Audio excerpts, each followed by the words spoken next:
राज्यात आज काय घडलं ते जाणून घ्या फक्त 90 सेकंदात। प्रचाराच्या तोफा आज संध्याकाळी 10 वाजता थंडावणार। उद्या राज्यातील बहुतांश नगरपंचायती आणि नगरपरिषदांसाठी होणार मतदान। शक्तीपीठ महामार्ग चंदगडला वळवून पूर्ण करणारच, सीएम फडणवीसांचा निर्धार।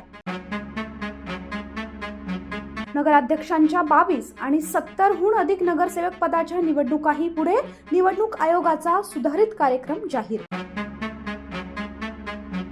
कागलला शिंदे गट एकाकी पडल्यानंतर ठाकरे गटाला सुद्धा झटका, मतदानाला काही तास असतानाच नगराध्यक्ष उमेदवाराची थेट माघार। आम्ही एकमेकांवर आरोप प्रत्यारोप केलेत का? मुख्यमंत्र्यांशी मतभेद नसल्याचं एकनाथ शिंदेंनी केलं स्पष्ट। प्रचाराच्या अंतिम टप्प्यात परंड्यात अंधश्रद्धेचा खेळ, उमेदवारासह समर्थक नेत्यांच्या फोटोला सुई दाभणेनं टोचलं, काळ्या कापड्यामध्ये बांधलं। माझं टक्कल पडलंय तरी लोक मलाच शिकवतात, अजित पवारांची मिश्किल टिप्पणी आणि सभेत पिकला एकच हशा।